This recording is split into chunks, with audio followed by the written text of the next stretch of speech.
The Transit came to American shores in 2015, but anyone who spent any amount of time in Europe in the last 50 years will recognize it immediately. It's been available on that side of the pond since the 60s, where it's always been the weapon of choice for tradesmen and criminals alike. That's right, criminals. Now, over the years, I've heard near constant claims that in Britain, the Transit is involved in varying majority percentages of bank robberies and other crimes where people would have to move large amounts of cargo quickly. Ethical considerations aside, if that's not a ringing endorsement, I don't know what is. Here in the States, the success of the Transit comes down to three things: affordability, drivability, and versatility. You can have it as a traditional van, a chassis cab, or a cutaway, and with the option of 2 wheelbase lengths, 3 roof heights, and 3 engines. For 2017, things continue to improve with standard LED cargo lighting for van configurations, 3.7-liter V6 power for dualies, the 130-inch wheelbase option for the heavy-duty 350 version you see here, plus some more upscale options like heated seats and these power retractable running boards. The base audio system also gets an upgrade this year with 4 speakers, a tweeter, and a subwoofer, although in this cavernous interior you're still going to get a bit of reverb. This is the high roof version, and at 6'4" I still have plenty of room above my head. With a 148-inch wheelbase, you can get 14-foot lengths of material in here with the rear doors closed, and the floor can handle full-size plywood sheets lying flat.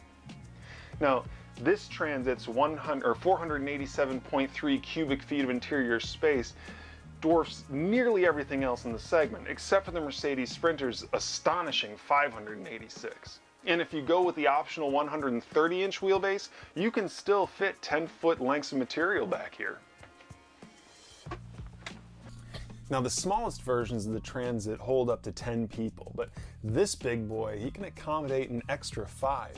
And with the unibody construction the Transit has, well, they're going to ride in relative comfort.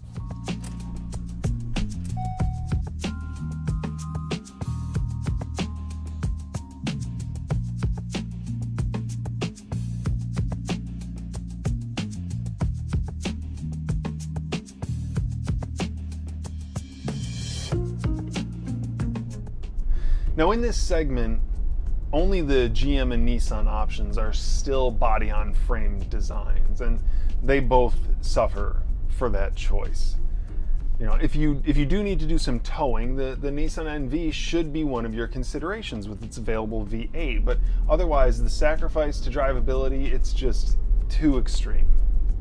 Admittedly, I don't have a ton of panel van experience, but this thing is surprising at how well it handles. I mean, much better than I ever thought it would or could. I'm surprised at how responsive the steering is, and I can't believe how tight both the suspension and the chassis feel. And with the optional 3.5-liter turbocharged V6's 310 horsepower and 400 pound-feet of torque, it's astonishingly fast and more than capable to do some hauling with a 4,200-pound payload. This version came with a 3.31 rear axle ratio and limited slip. With the 485 heavy-duty towing package, capacity tops out at 6,800 pounds, just 700 pounds short of the Transit's maximum. The interior is pretty nice for a commercial van, too. I mean, obviously we're relying pretty heavily on hard plastics here, but what would you expect? Storage is incredible with more cup holders than I can even really count. Now, there are, of course, a couple of complaints. This parcel shelf up here, it's too flimsy and floppy, and it sags even with the weight of a heavy binder.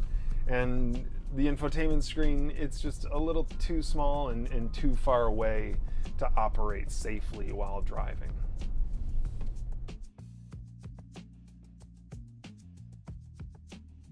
Now, fuel economy ratings are not required for vehicles like this, but with no changes to the drivetrain, we can just use 2016's ratings. Last year, the 3.5 liter EcoBoost, that was rated at 15 miles per gallon city and 19 highway for 16 combined.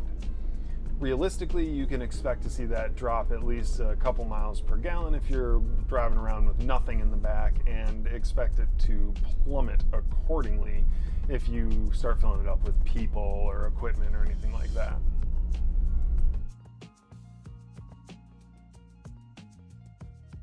With a base price just over 32 grand, or this heavy-duty 350 starting at 38, it's an attractively priced option in the segment. However, this version you're looking at tops out at $47,820 once you add in all the options, like the 3.5 liter EcoBoost, the 3.31 rear, the Sync 3, the power running boards, and a host of nickel and dime options like privacy glass, keyless entry, auto wipers, and more. If I can bottom line it for you, the Transit seems to offer the best blend of everything in the segment. Now, if you need more space, go with the Mercedes Sprinter. If towing's important, the Nissan NV has that available V8 and a full-size frame. For something a little smaller and cheaper for navigating tight city streets, the Ram ProMaster is more compact with a front-wheel drive architecture and a lower price tag, but for an overall winner, it's hard to beat the Transit. Hey, thanks for watching.